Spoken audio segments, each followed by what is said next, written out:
நம்ம பொதுச் செயலாளர் பேசிட்டு இருக்கப்ப சொன்னார், நம்மளுடைய கட்சி ஆரம்பித்து 2 வருடம் 7 மாதங்கள் ஆகிவிட்டது என்று. இந்த 2 வருட 7 மாதத்தில் தமிழக மக்கள், அதாவது கோடிக்கணக்கான தமிழக மக்களுக்கு நம்மளுடைய தலைவர் அவர்கள் நம்பிக்கையை விதைத்திருக்கிறார். என்ன நம்பிக்கையான ஒரு மாற்றத்தை வர வேண்டும், இந்த மொத்த சிஸ்டம்ல இப்படி ஒரு புறையோடி கிடக்கிற இந்த சிஸ்டம்ல இருந்து ஒரு மாற்றம் வர வேண்டும் என்ற நம்பிக்கையை விதைத்திருக்கிறார். ஒவ்வொரு நாளும் நம்மளுடைய தமிழக வெற்றி கழகத்தின் நிர்வாகிகள், நம்மளுடைய தலைவர் மற்றும் தலைவரின் உரை, தலைவரின் செயல்பாடுகள் ஒவ்வொன்றையும் தமிழகம் மட்டுமல்ல இந்தியா முழுவதும் உற்று நோக்கி பார்த்து வருகிறார்கள். ஒரு சின்ன உதாரணம் சொல்றேன். கடந்த வாரம் 28 பேர் கொண்ட ஒரு நிர்வாக குழுவை தலைவர் அவர்கள் அறிவித்தார். அந்த நிர்வாக குழு கூட்டம் அடுத்த நாள் முடித்துவிட்டு, நம்மளுடைய பொதுச் செயலாளர் தலைமையில் முடித்துவிட்டு மதுரைக்கு தேவர் ஜெயந்திக்காக போயிட்டு இருந்தோம்.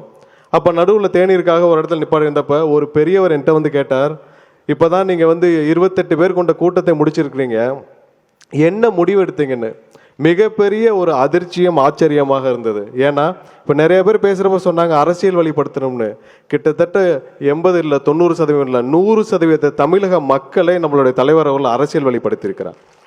ஏன்னா ஒரு கூட்டம் நடந்து 2 மணி நேரத்தில் அந்த கூட்டத்தில் என்ன நடந்துச்சு, 28 பேருன்னு ஒரு ஒரு நிர்வாக குழுன்னு சொல்லி ஒருவர் என்னிடம் கேட்கிறார் என்றால், இந்த 15, 16, 20 வருஷத்தில் இதான் நான் பார்ப்பது முதல் முறை.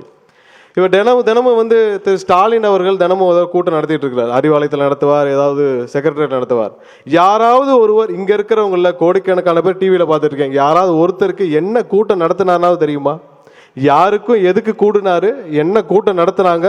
ஏனென்றால் மொத்த மக்களும் இவர்கள் மீது எந்த நம்பிக்கையும் இல்லாமல் இருக்கிறார். ஏன்னா இவர்கள் கூடினாலே ஒன்று அவங்க குடும்பத்தை வளர்க்கறதா இருக்கும், இல்லை இந்த நாட்டை கொள்ளையடிக்கிறதா இருக்கும். இதை ரெண்டதை தவிர இந்த கூட்டத்தை இவங்க நடத்துகிற கூட்டத்துக்கு எந்த பிரயோஜனம் இல்லைன்னு மக்கள், அரசியலை விட்டு ஒதுங்கியிருந்த மக்கள் இன்று ஒவ்வொரு நகர்வையும், தமிழக வெற்றி கழகத்தின் ஒவ்வொரு நகர்வையும் பார்ப்பதற்கு காரணம் அவர்களுக்கு அனைவருக்கும் தலைவர் மீது முழு நம்பிக்கை. 2026 நாம் காப்பாற்றப்படுவோம் என்ற நம்பிக்கை அவர்களுக்கு வந்திருக்கிறது.